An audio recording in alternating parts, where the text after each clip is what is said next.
Bienvenidos una vez más a esta sexta etapa, los desterrados. A esta etapa del destierro le llama la atención también exilio o deportación. Y se refiere solo a las dos tribus del sur. Recuerden que las 10 tribus del norte desaparecieron y solo quedaron dos tribus del sur. Transcurrió en los años 587 y 539 años antes de Cristo, un aproximado de 50 años de destierro. Los protagonistas que encontramos aquí es Isaías, Ezequiel, Nabucodonosor y Sedecías. El interés geográfico se centra en Babilonia, capital del nuevo imperio. Las características que encontramos en esta etapa del destierro: Babilonia conquistó a Judá, lugar donde encontraron estas dos tribus de Israel. Sacó a los habitantes de Jerusalén, a los jefes y nobles del país, a los técnicos, artesanos, músicos y los llevó a Babilonia. La vida en el destierro fue muy dura, habían perdido a un rey, su tierra, el templo, todas sus seguridades. Muchos ante estas pruebas perdieron la fe, sin embargo un grupo pequeño conservó la fe y la esperanza. Es el resto de Israel, como lo había anunciado el profeta de Sofonías.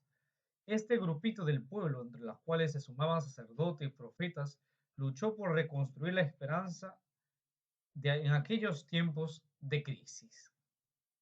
Recordando el pasado, soñaron como un futuro lleno de esperanza. En esa época el pueblo se reunió los escritos antiguos, los releyó y escribió otros textos nuevos a la luz de una dura realidad. Se escribió en esta etapa, estimados hermanos, una buena parte de los libros de la Biblia del Antiguo Testamento. Encontramos, por ejemplo, los libros del profeta Isaías, el profeta Ezequiel, fueron la voz de consuelo y esperanza para la época.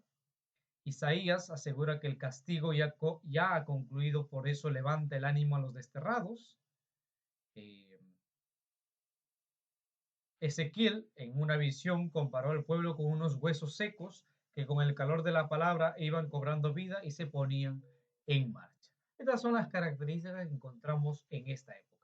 Crisis de fe, pierden el templo, pierden la tierra, se pierden al rey, aparecen las sinagogas, se da más valor a la circuncisión y hay una producción literaria de libros.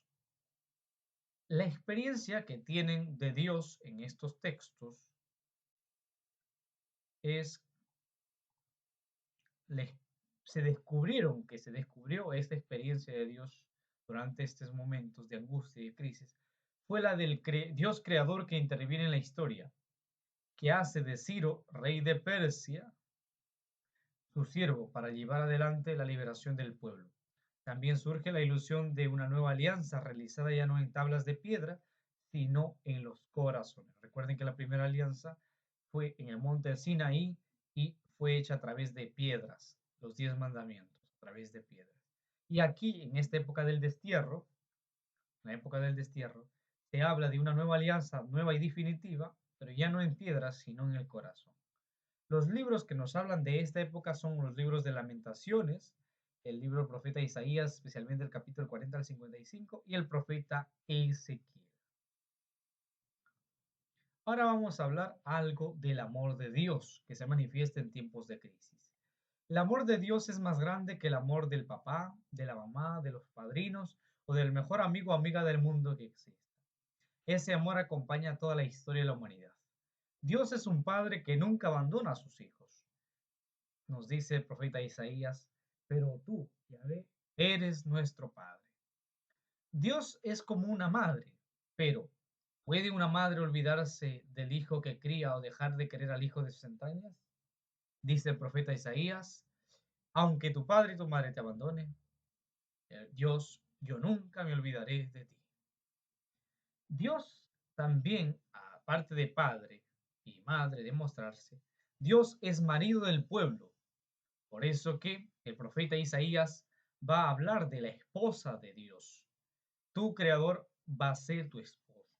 Es decir, al pueblo de Israel le dice, tu creador va a ser tu esposo. De modo que la esposa de Dios es el pueblo de Dios. Estas experiencias de Dios alimentó la esperanza del pueblo y le dio pues la fuerza necesaria y la vida y le ayudó a recuperar su identidad. Nosotros, estimados hermanos, creemos y crecemos en la fe y en el amor.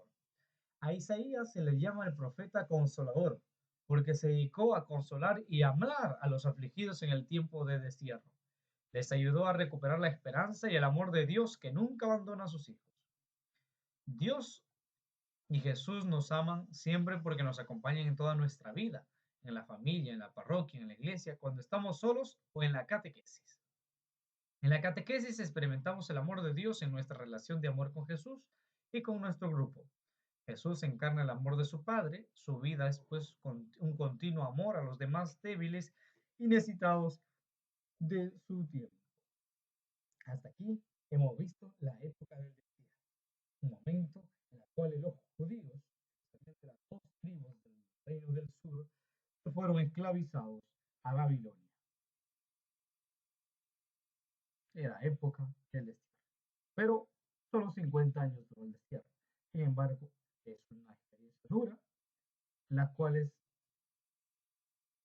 experimentan la cercanía de Dios en medio de la crisis. Nos vemos en la lectura de los textos sobre esta época.